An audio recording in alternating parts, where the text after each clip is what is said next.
Ouah, Luffy commence à maîtriser son fruit. Luffy commence à maîtriser son fruit, ça m'éclate. En plus, ça, je l'ai dit dans la précédente vidéo. Je vous ai dit, il faut que Luffy maîtrise son fruit.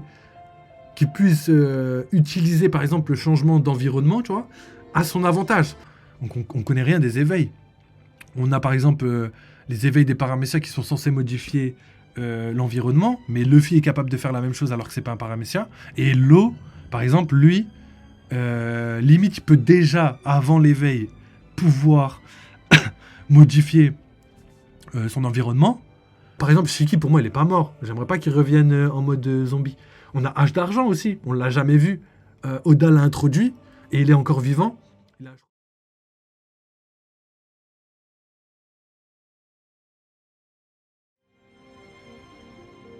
Donc ensuite, Kizaru s'en prend un Bonnie. Kizaru est sur le point de la tuer. Mais là, les gars, honnêtement, ça vous rappelle pas Shabonji? Là, ça vous rappelle pas Shabonji? C'est encore la même chose. Regardez, Franky, Sanji, toute la team ont essayé de s'enfuir dans une fusée Hyperloop. Bam, Kizaru arrive, il découpe la fusée, tout le monde tombe. Après, on a quoi? On a Vegapunk qui arrive à s'en sortir depuis le début face à Saturne. Et là, Saturne poignarde Vegapunk. Donc, un blessé grave, on va dire. Là, ensuite, on a quoi? On a Kizaru Franky qui attaque. Non, plutôt Sanji et Kizaru qui attaquent. Euh, j'ai dit quoi? J'ai encore dit Kizaru, je crois. Je veux dire Sanji et Franky attaquent Kizaru. Et du coup, encore un Kizaru qui se rate et enfin plutôt encore une fuite qui se rate et Kizaru qui prend l'ascendant sur les Mugiwara. Comme si ils n'arrivaient pas à s'enfuir. Ils ont beau faire ce qu'ils veulent, ils n'arrivent pas à s'enfuir. Et ça me rappelle énormément Shabonji. Donc après, je dis pas qu'ils vont perdre, tu vois, je pense pas, parce qu'ils ont évolué et que à Shabonji, ils n'étaient pas prêts et aujourd'hui, ils sont prêts. Mais ça m'interroge énormément. Wesh Garpadel, comment tu vas? Bienvenue mon ref. Du coup, ça a changé les commandes. Les commandes, c'est un point d'interrogation maintenant. Faut faire ça. Mais je sais pas si ça marche. Des fois, ça marche, des fois, ça marche pas. Ça a marché normalement. Donc pour en revenir à Kizaru, Kizaru Masterclass, en vrai, je vais pas vous le dire. Hein. C'est pas mon perso préféré, hein. Je suis clairement du côté des pirates, mais force est de constater qu'au vu de ce qu'il a fait, Masterclass de Kizaru. Il s'est battu contre Luffy, il s'est relevé avant Luffy. Comme j'ai dit, Gear 5 a fait plus de dégâts à Luffy qu'à Kizaru. Ensuite, il a réussi au final sa mission entre guillemets. Il a suffisamment ralenti Vegapunk pour que Saturn puisse le transpercer, le poignarder. Donc il n'a pas rempli sa mission, mais le résultat est le même. Il n'est pas mort, mais en très mauvais état. On a Sanji et Franky, entre guillemets, gravement blessés pareil, transpercés par des rayons laser, comme Marco à Marineford. Donc les gars, faut prendre tout ça en compte, les gars. Hein. Là, ça me choque un peu. Hein. Et du coup, après que Kizaru ait attaqué Sanji et Franky, il s'en prend à Bonnie. Kizaru est sur point de la tuer plutôt. Ouais, Kizaru est sur point de la tuer, mais Luffy en Gear 5 apparaît pour l'arrêter. Kizaru s'envole après que Luffy l'ait frappé. C'est un coup de poing normal, c'est pas une nouvelle attaque. Donc c'est pas un coup de poing, c'est pas un coup de poing légendaire. C'est un coup de poing qui va juste servir à, ça va pas servir à le mettre KO peut-être, hein, mais c'est plus un coup de poing qui va servir à le dégager pour l'instant et éviter que Bonnie meure. Et du coup, Kizaru, c'est pas terminé. Putain, mais c'est un truc de ouf. Moi, je suis choqué. Hein. Moi, je suis choqué. Hein. Donc, deuxième page, les gars. Je crois qu'il y a 3 pages. Alors, Luffy transforme ensuite le sol en caoutchouc pour sauver tous ceux qui tombent. Qui tombaient. Ouah, Luffy commence à maîtriser son fruit. Luffy commence à maîtriser son fruit. Ça m'éclate. En plus, ça, je l'ai dit dans la précédente vidéo. Je vous ai dit, il faut que Luffy maîtrise son fruit. Qu'il puisse utiliser par exemple le changement d'environnement, tu vois, à son avantage. Par exemple, si quelqu'un est en train de sauter rapidement et tout, bam, il change le sol et le gars il perd son appui parce que le sol c'est plus rigide, c'est devenu caoutchouteux. Et du coup, ça j'adore ça. Oh là là, Oda, soit il lit en moi, soit c'est moi qui lis en lui. Et du coup, j'adore frère, j'adore quand tu fais ça. Donc après tout cela, nous voyons que Kizaru est assis sur le sol. Il se tient tête après avoir été frappé par Luffy, bien qu'il semble aller bien. Il se tient la tête, ok.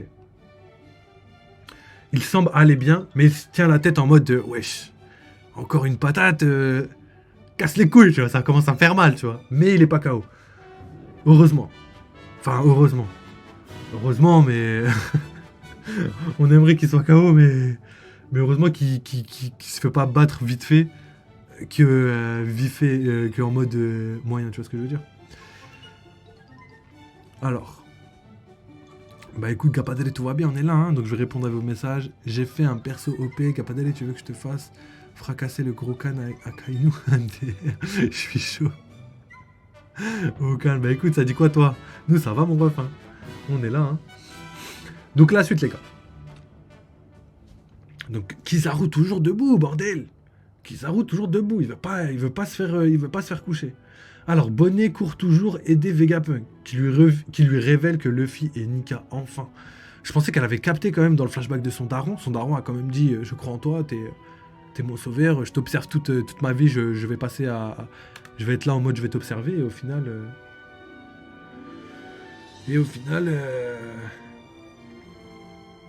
elle avait pas capté. Mais elle a capté maintenant. Donc Bonnie est là, dans une magnifique double page, on voit Bonnie pleurer, regarder le ciel où Luffy fait la pose de Nika, la même que sur la couverture du tome 103. Donc ça c'est magnifique, je pense que ça va être un color spread. Enfin pas un color spread, mais les gens vont le colorer, tu vois.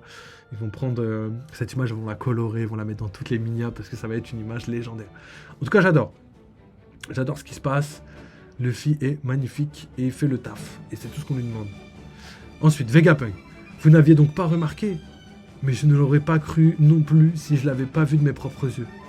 Ok, donc elle avait dû pareil le remarquer comme Vegapunk l'a remarqué, mais elle avait du mal à y croire, à en croire ses yeux, tu vois. Alors Luffy au chapeau de paille, qui a attiré l'attention de Kuma, s'est avéré être Nika, le dieu du soleil, lui-même. Bonnie, qu'est-ce que c'est? Vegapunk. Kuma avait raison. Un Buster Call, qu'est-ce que ça va donner? Il y a des gens dans ce monde qui l'attendent depuis des siècles. Là, j'ai pas compris le sens de la phrase. Mais ils doivent parler de Nika, pas du Buster Call. Enfin, je sais pas.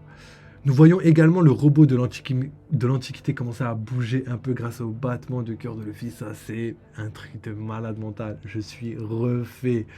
Wesh Théo, comment tu vas mon ref? Je sais pas si je t'avais dit bonjour. Si, je crois que je t'ai dit bonjour déjà.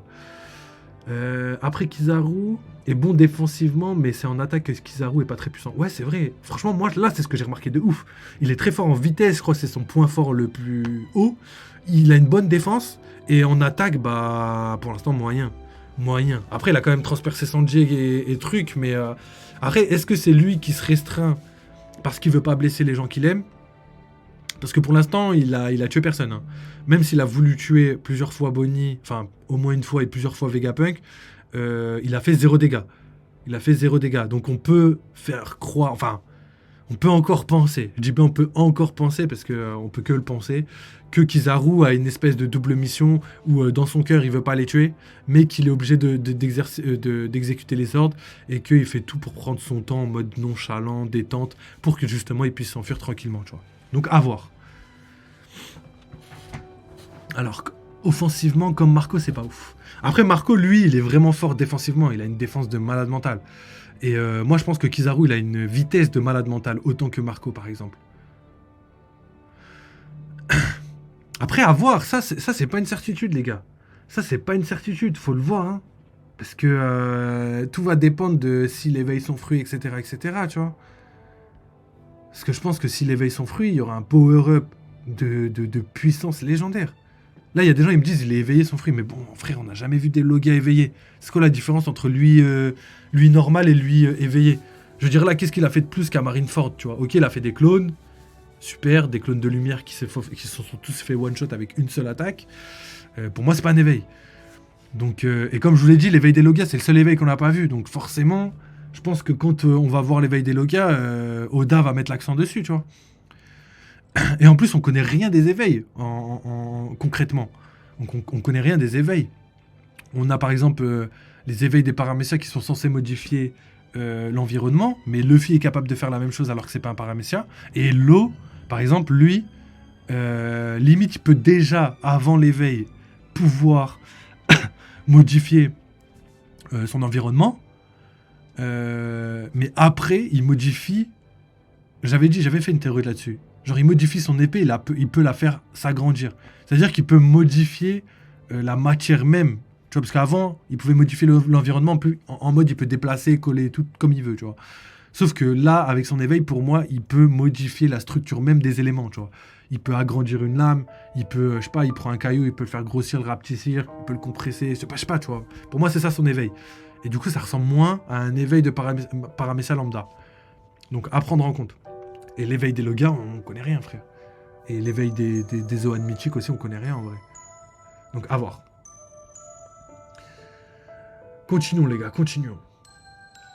Donc, le robot de l'Antiquité qui arrive, les gars, ça, c'est ouf.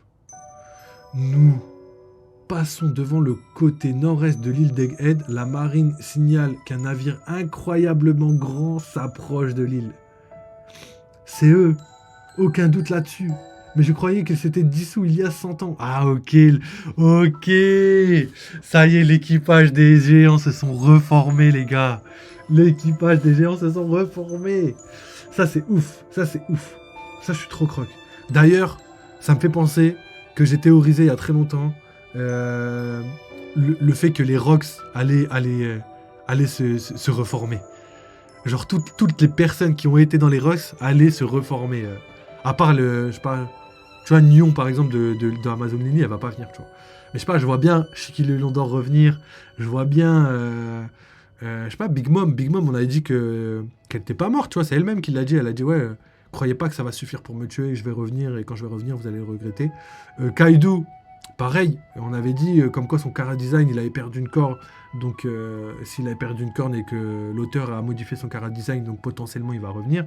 Donc, pour moi, Kaido, il n'est pas mort non plus. Et ça m'étonnerait pas que les autres non plus, tu vois. Après, peut-être, je sais pas, Barbe Noire, il va les faire revivre en mode. Imaginez en mode démon, je sais pas quoi. Ça pourrait être ouf. Donc voilà, pour la deuxième page, on a pratiquement fini. Faut-il s'arrêter? Non, nous allons nous frayer un chemin. Immense navire, donc c'est l'immense navire, c'est les gens qui sont là-dessus qui parlent. Dans une double page épique à la fin du chapitre, on voit le navire de l'équipage des géants détruire tous les... What? Tous les navires de guerre de la marine au large du nord-est. Waouh, ah ouais, là, ça blague pas. Marine feu, merde, pourquoi sont-ils ici? Les deux géants qui commandent l'attaque sont Dory et Brogy. Regarde-les, Dory. Ils se demandent pourquoi nous sommes là. Quelle question stupide. Il n'y a pas de coïncidence dans ce monde, pas vrai, Brogy? Nous avons une urgence. L'équipage des géants sont apparus. Nous sommes là pour toi, chapeau de paille. Pour Nika, le dieu soleil. Enfin, les gars, et en plus de ça, c'est une pause la semaine prochaine. Ça veut dire qu'il n'y aura pas de chapitre la semaine prochaine. Je suis dégoûté. Mais c'est une masterclass. Les spoils, c'est une masterclass. Donc, comme on l'avait dit, c'est ouf. Ce qui est en train de se passer, c'est ouf pour énormément de raisons. Premièrement, parce que, comme l'avait dit Ridon, les spoils ne rendent vraiment pas hommage au chapitre.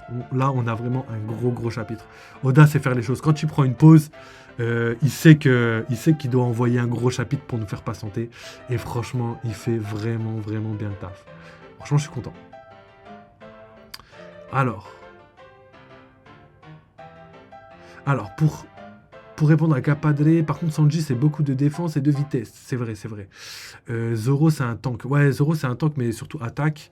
Sanji, c'est vrai que c'est vitesse, parce que même dans l'eau, il est rapide. Il est plus rapide que Zoro. Zoro est rapide, mais pas autant que Sanji. On l'a vu récemment, Sanji est carrément capable de devenir invisible par sa rapidité. Ensuite, les Rogs vont tous revenir grâce à Barbe Noire. Ouais, c'est vrai, mais après, j'aimerais pas qu'ils reviennent tous en mode zombie, tu vois. J'aimerais qu'ils reviennent... Tu vois, par exemple, Shiki, pour moi, il est pas mort. J'aimerais pas qu'il revienne en mode zombie. On a H d'argent aussi. On l'a jamais vu. Oda l'a introduit et il est encore vivant. Je crois il est capturé par la marine. D'ailleurs, pour moi, la prison d'Impel Down, c'est logique qu'elle va être... j'allais dire pillée, mais elle va être mise à sac pour libérer tous les... Ça, pour moi, c'est une certitude. Donc, je sais pas si c'est Barbe Noire qui va faire un gros raid là-bas ou quelqu'un d'autre. Mais je pense pas que ce soit Barbe Noire parce que Oda il va pas faire deux fois la même chose, tu vois. Il va pas faire deux fois la même chose. Mais ça aussi, tu vois, ça aussi c'est sûr parce qu'on a vu Bonclé. Bonclé il a dit il a survécu dans la prison, on l'a vu. Et pour moi ils vont sortir. Et tout ça, ça va être pour la grande guerre finale. Ou peut-être que c'est les révolutionnaires qui vont attaquer la prison pour libérer... je sais pas. Je sais pas. J'en sais rien. En tout cas, j'espère que beaucoup de personnes vont sortir. Alors... Les rocks vont tous... Ok. En parlant de Cara Design, t'as vu dans Multimédia les primes que j'ai envoyées j'ai pas fait gaffe, je suis pas allé encore sur Discord. J'ai taffé de ouf, j'ai taffé toute la night, j'ai taffé toute l'après-midi, là j'ai fait que ça, parce que j'aimerais bien finir, et j'ai avancé de malade, je vous ai prévu. Ah là je suis trop croque. Là ce que j'ai fait, je suis trop croque. Là il me reste juste à faire une PP, et j'ai fini. Là, on a un vrai bail qui est en train de se mettre en place, là vous allez être croque, j'espère, vous me direz de toute façon. Vous me direz, c'est une surprise, tout va changer sur la chaîne très prochainement, je vous dis ça maintenant, j'espère que vous allez kiffer. Et t'inquiète pas, il se dit l'under, le frérot, je te redis de toute façon dans tous les cas, je vais checker ça juste après. Alors. Et l'équipage de Barbe Noire va servir de réceptacle pour fortifier les corps des Rox. Ok, mais réceptacle des ombres, c'est ça que tu veux parler? C'est vrai que c'est possible un peu comme Luffy, tu vois. Au lieu que ce soit Luffy qui l'utilise, bah là maintenant c'est les ennemis qui l'utilisent. Et c'est les ombres de... Ouais mais ils sont morts, ils ont plus d'ombre. Ils sont morts, ils ont plus d'ombre. Il n'y a que la mort qui sépare les ombres et tout. Du coup, je suis pas sûr que ça marche, ça. En tout cas, pas pour les morts. Pour les vivants, peut-être. Mais pas pour les morts.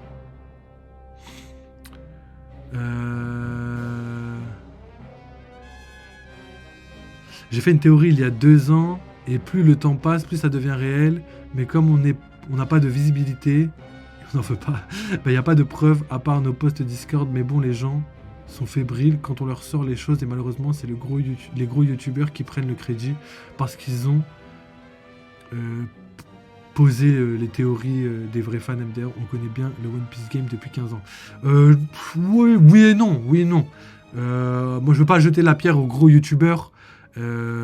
Parce qu'au final, ils prennent le crédit, mais c'est parce qu'ils sont de gros youtubeurs. C'est parce que justement, ils ont fait le taf de travailler dur, de faire une commu, etc. Qui a fait qu'ils ont fait de grosses théories, enfin que leurs théories sont grave visibles. C'est pas parce qu'ils ont sorti une bonne théorie qu'ils sont devenus célèbres du jour au lendemain. C'est au contraire parce que toutes les semaines ils analysaient par exemple si je prends Ryo Sensei, il a eu beaucoup de théories confirmées et petit à petit à force d'en sortir il est devenu célèbre. Frère, Ryo Sensei il est là depuis 10-15 ans, tu vois. Je crois qu'il était là même avant le Mont Corvo. Et le Mont Corvo, c'est pareil. Ils ont une capacité d'analyse de malade. Ils ont plein de talents qui fait qu'ils vont sortir. Pour moi, c'est pas les théories. Ok, des fois, c'est vrai. On peut pas nier qu'il y a certaines théories qu'on a d'abord vues sur le net ressortir dans une vidéo du Mont Corvo. Après, frère, c'est pas grave. Moi, ça me dérange pas du tout. Au contraire, tu veux sortir une théorie, fais ce que tu veux, tu vois. Ouais, Ryo était là depuis 2010. Ouais, c'est pour vous dire. C'est pas parce qu'il a sorti une théorie qu'il est devenu célèbre, c'est parce que justement il a été régulier, il a sorti énormément de théories validées et qu'il a fait. C'est pas parce qu'il a pris une théorie, ça se peut, hein, pour moi ça m'étonnerait pas. Hein. Je suis même sûr à 100% qu'il ait déjà sorti une ou deux théories qu'il avait déjà vues sur le net. Pour moi tout sort pas de son cerveau. Faut pas l'idolâtrer, je veux bien qu'il soit extrêmement fort, très très fort, mais il y a forcément des théories qu'il a vues ailleurs. Et d'ailleurs, il me semble que eux-mêmes l'assument. Ils sont pas là en mode ouais, il a pris. Genre, ça c'est ma théorie, je l'ai dit, machin chose. Non, ils sont là, ils se sont dit, oui, voilà, il y a cette théorie qui traîne depuis très longtemps sur le net. Pareil pour mon Corvo, pareil pour Goji, pareil pour le Monster Trio. Pour moi, sortir une bonne théorie, c'est plus facile que d'être gros youtubeur One Piece français. Clairement. Parce que les gars, on lit tous le même manga et Oda nous a donné tous les éléments pour qu'on devine la suite. Donc, je pense pas que c'est ça qui ont fait leur célébrité. Après, peut-être qu'ils prennent un peu plus de crédit, mais pour moi, le crédit, il l'avait déjà avant, tu vois, vraiment avant. Donc, pour continuer, Barbe Noire va sacrifier les corps de son équipage pour booster les Rox. Oui, ça se peut qu'il sacrifie ses hommes, mais après, il y a un truc qui va invalider clairement ce que tu es en train de dire, c'est que très, très dernièrement, quand justement Barbe Noire était face à Rayleigh, Barbe Noire dit un truc, il dit qu'il veut libérer ses hommes et que il a une réputation, tout le monde sait qu'il a la réputation de bien aimer ses hommes, tu vois. Donc, pour moi, ça invalide un peu ce que tu dis. Après, peut-être qu'il va faire un twist final et il va dire, ok, bah, je vous adore les gars, mais il y a une chose de plus important, c'est le pouvoir, et basta, ciao les mecs.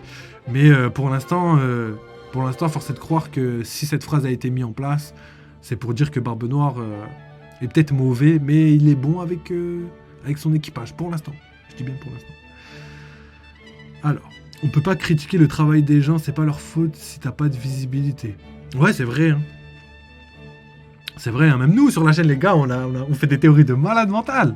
Mais on n'a pas de visibilité, mais c'est pas grave. On va travailler, on va l'avoir. On va finir par l'avoir, la visibilité, vous inquiétez pas. Quand on ressortira la preuve, c'est ça le délire, quand on ressortira la preuve, on leur dira, wesh les gars, on vous avait dit de venir suivre la chaîne, vous avez pas voulu. Ben, ils vont suivre quand les théories seront confirmées. Ensuite, Rio est là depuis 2010. 2015. 2010, 2015. 2010. Non, 2010, c'était déjà là, frère.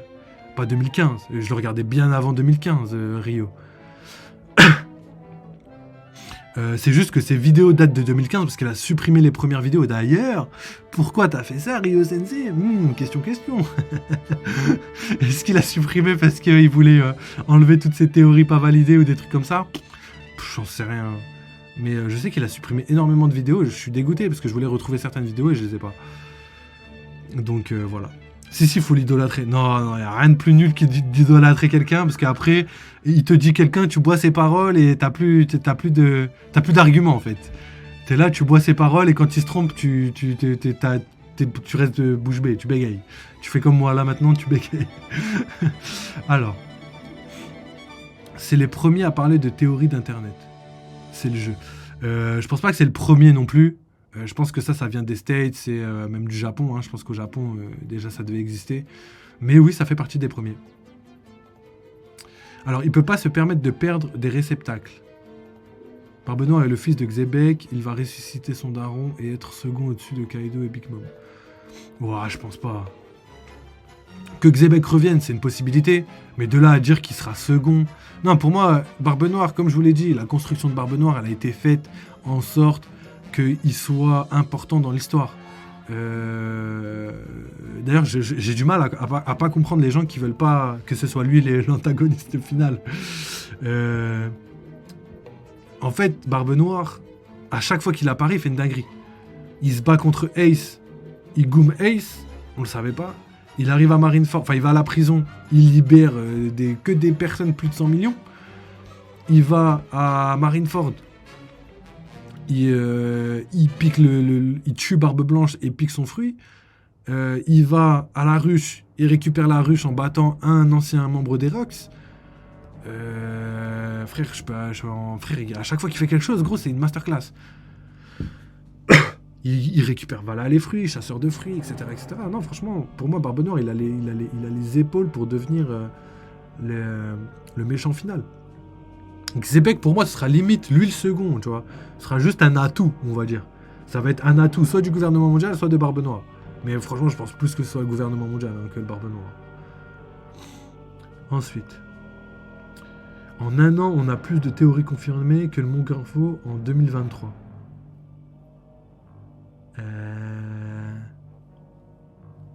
Pour Rio, ouais, mais bon, après, est-ce que Rio a la même capacité d'analyse que le Mont Corvo? Je sais pas, est-ce que Rio est aussi bienveillant que le Mont Corvo? Là, je sais la réponse. Donc oui, il a énormément de qualités, c'est bien de mettre ses qualités en valeur, mais pas pour rabaisser des autres, tu vois. Mont Corvo, ça reste quand même des gens qui méritent leur place, tu vois. Comme chacun d'entre nous, on mérite ce qu'on a, c'est tout. Et Rio, oui, il est chaud, mais bon, voilà. Il a des qualités, des défauts, il a des théories confirmées comme des théories pas confirmées. Ça reste un humain.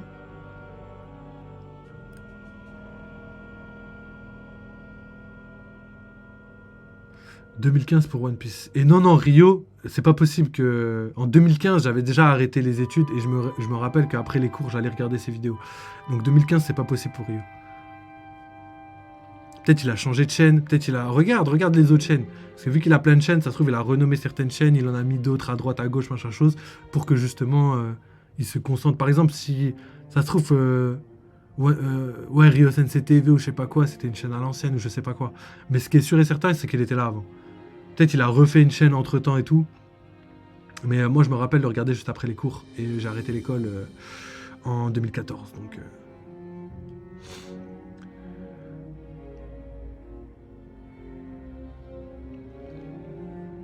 Ouais, bah oui, après Rio, il a grave changé, c'est vrai.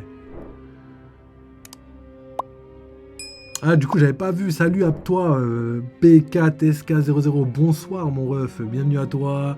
Installe-toi bien, les gars. Dites-lui bonjour. Accueillez-le correctement. Et nous, on va terminer les spoils. De toute façon, on a terminé. On va juste discuter vite fait de ce qui va se passer. Et let's go, hein.